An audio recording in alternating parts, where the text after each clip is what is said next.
Gold, trusted gold buyers. మీరు తాకట్టు పెట్టిన బంగారాన్ని విడిపించి ఈ రోజు ఉన్న మార్కెట్ ధరకు కొనబడను.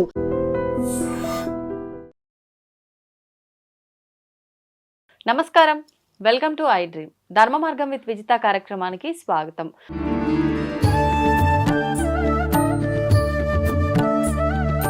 నమస్కారం అండి. నమస్కారం.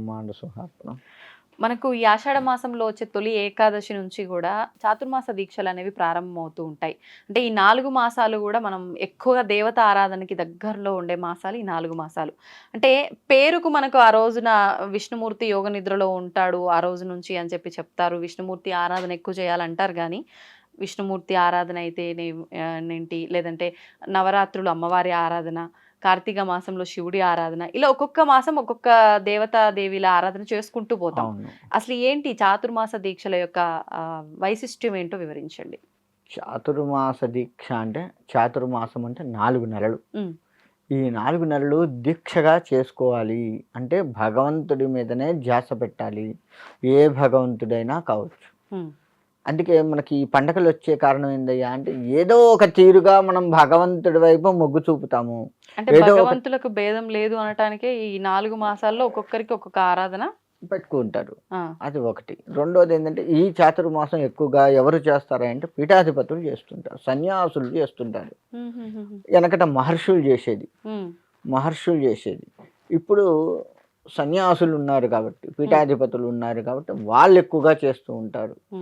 ఏంటి అంటే, ఈ 4 నెలలు కూడా భగవంతుడిని ఎక్కువగా మిగతా సమయాల కంటే ఈ 4 నెలలు ఆరాధనకు యోగ్యకరమైనదిగా చెప్తూ ఉంటారు. చన్నీటి స్నానము, ప్రాతకాల స్నానము, ఇటువంటివన్నీ ఉంటాయి కదా. సాధారణంగా పీఠాధిపతులు చన్నీటి స్నానమే చేస్తారు, వేడి నీళ్ళు చేయదు. ఎంత అనారోగ్యం ఉన్నా సరే చన్నీటి స్నానానికి వాళ్ళు ప్రిఫరెన్స్ ఇస్తారు పీఠాధిపతులు. కాకపోతే ఇప్పుడున్న కొంతమంది మాయ పీఠాధిపతులు కొంతమంది ఉన్నారు, వాళ్ళు చేసే పనులు వాళ్ళు చేస్తుంటారు. అది లెక్క వేసుకోకుండా ఈ చాతుర్మాసంలో ఏంటంటే, పీఠాధిపతులు భగవతారాధన ఎక్కువగా చేయటం వల్ల కొంత శక్తి, భగవత్ శక్తి ఏర్పడుతుంది మనలో. ప్రతి వాళ్ళకి ఒక ఆరా ఉంటుంది వెనక. ఆ ఆరానే శక్తిగా చెప్తుంటారు వాళ్ళు. చూడగానే మన మొహం చూడగానే మన మొహాన్ని చూస్తున్నట్టు కనపడుతుంది, కానీ వెనక ఉన్న ఆరా కనపడుతుంది వాళ్ళకి. దాన్ని బట్టి నీ సాత్వికత ఎంత, నీ యొక్క రజోగుణం ఎంత మొత్తం కూడా చెప్పి దాన్ని బట్టే నీతో డీల్ చేస్తుంటారు. నీతో మాట్లాడాలి అన్నా, నువ్వని కాదు, నేనైనా ఎవరైనా మనతో మాట్లాడాలి అన్నా కానీ వాళ్ళు వెనక ఉన్న ఆరాని చూస్తారు. గురువులు కూడా అంతే.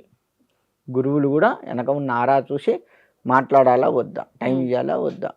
ఇది తప్పదు, మనకి వెనక ఆరా నలుపు వచ్చింది, కఠినాత్ములము, తప్పదు మాట్లాడక ఒక నిమిషం టైం ఇచ్చి తొందరగా వెళ్ళగొడతారు.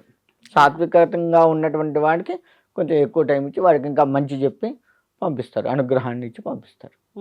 ఇలా ఉంటుంది. అందుకని చాతుర్మాస దీక్ష చేసేది ఎందుకంటే భగవత్ శక్తి పెంపొందించుకోవడానికి. అది వాళ్ళే కాదు, మనం కూడా చేయొచ్చు.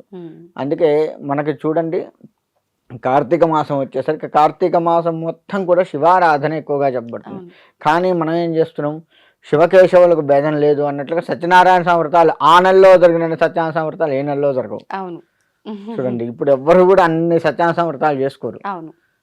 అలా శివకేశవ భేదం లేకుండా చూపిస్తూ శక్తి, మనకు శక్తి కూడా కావాలి కదా. అంటే మాట్లాడే శక్తి కావచ్చు, అంతర్గతంగా ఆధ్యాత్మిక శక్తి కావచ్చు, పనులు చేసుకునే శక్తి, అన్ని శక్తులే.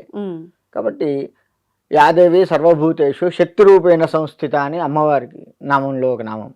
అంటే ఆమె శక్తి రూపంలో ఉంటుంది, ఆధ్యాత్మిక శక్తిని పెంపొందిస్తుంది. అందుకే మనకు దుర్గా నవరాత్రులు, వారాహి నవరాత్రులు, శ్యామలా నవరాత్రులు ఇవన్నీ కూడా వస్తుంటాయి. అలా భగవతారాధన ఎక్కువగా చేసే సమయాన్ని చాతుర్మాసం 4 నెలల పాటు చక్కగా చేసుకొని భగవత్ శక్తిని పెంపొందించుకునే సమయమే చాతుర్మాస దీక్షగా చెప్తూ ఉంటారు. ఇది ఎవరైతే చేస్తారో వారికి భగవత్ కృప ఖచ్చితంగా కలుగుతుంది. కాకపోతే దీనికి చాలా నియమాలు ఉంటాయి. ఈ రోజు నేను హైదరాబాద్లో ఉండి చేస్తున్నాను, చాతుర్మాసం మొదలు పెట్టాను అంటే హైదరాబాద్లో నేనున్న ఏరియా దాటి ఎక్కువ దూరం పోకూడదు. అంటే అది మీరుండే సొంత స్థలం కాకపోయినా మీరు ఎక్కడైనా సరే ఉండాలా. నేను అనుకోకుండా విజిత గారింట్లో చేశాను, మీ ఇంట్లో చేశాను, మొదలు పెట్టాను అనుకోకుండా. ఈరోజు అనుకోకుండా మీ ఇంటికి వచ్చాను, మొదలు పెట్టాను. ఈ 4 నెలలు మీ ఇల్లే. ఇంకా పీఠం గీయటం అన్నీ మీ ఇంట్లో పెట్టుకోవటం, అన్నీ మీ ఇంట్లో పెట్టుకొని చక్కగా ఆరాధన చేసుకోవడం. తద్వారా ఏంటయ్యా అంటే ఎక్కడైతే మనం అలా 4 నెలలు చేస్తున్నామో ఆ ప్రాంతం మొత్తం కూడా భగవత్ అనుగ్రహం కలుగుతుంది. ఒక్క ఇల్లే కాదు, మీ ఇంటికి వచ్చాను, మీ ఇంటితో పాటు మీ చుట్టుపక్కల కూడా భగవత్ అనుగ్రహం కలుగుతూ ఉంటుంది. ఆ స్వామివారు లేదా అమ్మవారు, నేను ఏ దీక్ష అయితే చేస్తానో చాతుర్మాసంలో, ఏ భగవంతుడి కోసం అయితే చేస్తూ ఉన్నానో ఆ భగవత్ శక్తి చుట్టూ వ్యాపిస్తుంటుంది. మనం ఒక దగ్గర వైఫై పెట్టాము హాల్లో, అది బెడ్రూమ్లోకి వస్తుంది, కిచెన్లోకి వస్తుంది, ఎన్ని బెడ్రూమ్లు ఉంటే అన్ని బెడ్రూమ్లోకి వస్తుంది, కిందికి కూడా వస్తుంది.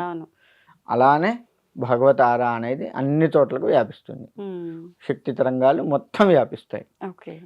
అది చాతుర్మాస దీక్ష యొక్క గొప్పతనం. కాబట్టి చాతుర్మాస దీక్ష ఎవరైతే చేస్తున్నారో వారు ఒకే దగ్గర ఉండి చేస్తారు. ఎక్కడైతే మొదలు పెట్టారో ఆ 4 నెలలు అక్కడి నుంచి కదలరు. ఆ చుట్టుపక్కల కూడా ఎక్కువగా తిరగడానికి వాళ్ళు ఇష్టపడరు. ఎందుకంటే ఎక్కువగా తిరుగుతూ ఉంటే వాళ్ళతో వీళ్ళతో పరిచయాలు ఎక్కువైతే మమకారాలు ఎక్కువైతాయి. అందుకే పీఠాధిపతులు చూడండి, వెనకటి నుంచి లెక్క వేసుకుంటే ఈ రోజు వరకు ఒక దగ్గర ఉన్నారు అంటే ఎక్కువ రోజులు అక్కడ ఉండటానికి ఇష్టపడరు. వాళ్ళతో మమకారాలు ఉండకూడదు వారికి. అలా వెళ్తూ ఉంటారు. చాతుర్మాసం ఏంటంటే ఒక దగ్గర ఉంటారు, కాకపోతే ధ్యానంలో ఉంటారు, చుట్టుపక్కల ఎక్కువ తిరగరు. అందుకే చాతుర్మాసం ఎక్కువగా పీఠాలు ఎక్కడున్నాయో అక్కడికి వెళ్తారు. ఇంకా వేరే వేరే చోట్లకు పోయినా ఆ సమయానికల్లా ఉన్న షెడ్యూల్ అన్ని క్యాన్సిల్ చేసుకొని వాళ్ళ పీఠానికి వెళ్ళి కూర్చుంటారు. అలా చేసుకోగలిగితేనే చాతుర్మాస దీక్ష సఫలీకృతం అవుతుంది. అలా చాతుర్మాస దీక్ష చేస్తున్న పీఠాధిపతులను దర్శించినా సరే, వాళ్ళతో మనం మాట్లాడడం తర్వాత సంగతి. వాళ్ళ దర్శనం అయినా కానీ మనకు ఆ చాతుర్మాస దీక్ష ఫలితం మనం పొందుతాం మళ్ళీ. అది కూడా ఉంది. ఆ విధంగా చేసుకుంటూ వెళ్ళాలి చాతుర్మాసం. ఇప్పుడు ఎవరైతే ఇంట్లో ఒకరు చేస్తున్నారో మిగతా ఇంట్లో వాళ్ళంతా కూడా ఈ నియమాలు పాటించాల్సి ఉంటుందంటారా? పాటిస్తే మంచిది. ఎందుకంటే డిస్టర్బ్ చేయకూడదు కదా ఎవరిని కూడా. భగవంతుడికి చేస్తున్నప్పుడు పక్క వాళ్ళని డిస్టర్బ్ చేసే అధికారం మనకు లేదు. పైగా పాపము. మీరు చేస్తుంటే నేను డిస్టర్బ్ చేశాను, అదో ఇదో పనులు చెప్పో చేసో డిస్టర్బ్ చేశాను అనుకోండి, నాకు పాపము. అందుకని ఎక్కువ శాతం అందరూ కూడా నియమాలు పాటించాలి. ఇంట్లో ఇబ్బందులు ఉన్నాయి, ఇంట్లో చేస్తే వాళ్ళు ఎవరికైనా ఇబ్బందులు ఉంటే ఆ టైంలో వాళ్ళు వేరే ఇంటికి వెళ్ళిపోవడం, వాళ్ళ పుట్టింటికో లేకపోతే ఇంకెక్కడికన్నా ఫ్రెండ్స్ ఇంటికో ఇంకెక్కడన్నా రూమ్ తీసుకొని వెళ్ళడమో చేయాలే తప్ప ఆ ప్రాంతంలో ఉండకూడదు. మళ్ళీ ఇప్పుడు ఒకవేళ ఏదైనా ఆటంకం వచ్చింది అని అంటే ఖచ్చితంగా ఆ వచ్చిన రోజులు వదిలేసి మిగతా రోజులు కంటిన్యూ చేయొచ్చా? లేదు, ఆపేయటమే. అది అట్లా మొండిగా చేయకూడదు. ఇప్పుడు ఎందుకంటే 10 రోజులు చేశాము, సూతకమైన సృష్టి వచ్చింది, అదో 10 రోజులు ఎగిరిపోయింది, మళ్ళీ దాన్ని తర్వాత నుంచి కంటిన్యూ చేస్తుంటే ఈ 10 రోజులు నువ్వు చేయలే కదా. కాకపోతే దీక్షగా కాకుండా ఆరాధన చేసుకోవచ్చు. మన దీక్ష అక్కడ భంగం అయిపోయింది. కానీ మగవాళ్ళకైతేనే పాసిబుల్ అవుతుంది కదండి 4 నెలలు కంటిన్యూగా చేయడం. ఆడవాళ్ళకి పాసిబుల్ అవ్వదు కదా. అట్లాంటప్పుడు వాళ్ళు చేయడానికి వీలు కాదు. ఉన్నన్ని రోజులు దీక్షగా చేయటమే ఇంకా వారు. అంతే, వాళ్ళకి ఇబ్బంది లేనన్ని రోజులు కూడాను దీక్షగా చేసి భగవతికి దండం పెడితే వారి యొక్క ఈ కలియుగ ధర్మం ఏంటంటే చేయలేని రోజులు ఉంటాయి కదా, ఖాతాలో వేసేస్తాడు. తన శరీర ధర్మం బట్టి చేయలేదు కాబట్టి చేసిన పుణ్యాన్ని ఖాతాలో వేస్తారు. ఇబ్బంది తొలగిన తర్వాత దీక్షగా చేయకపోయినా నిష్టగా చేస్తే చాలు. ఆ టైంలో కూడా ఒకవేళ ఎవరైనా మాంసాహారం తినే అలవాటు ఉన్న వారు చేస్తున్నారు అనుకుందాం, ఆ 4 నెలలు మాంసాహారాన్ని పూర్తిగా బంద్ చేయాలి. ఇబ్బంది వచ్చినా ఇబ్బంది లేకపోయినా మాంసాహారాన్ని బంద్ చేయాలి. అది ఆ విధంగా దీక్షగా చేస్తూ ఉండాలి. చేస్తూ ఉంటే నిష్టగా చేస్తూ ఉంటే భగవత్ అనుగ్రహం ఖచ్చితంగా కలుగుతుంది. అందరూ ఇప్పుడు కార్తీక మాసంలో, శ్రావణ మాసంలో అయితే చాలా మంది నాన్ వెజ్ తినరు, అల్లం వెల్లుల్లి తినరు, ఉల్లిపాయ తినరు.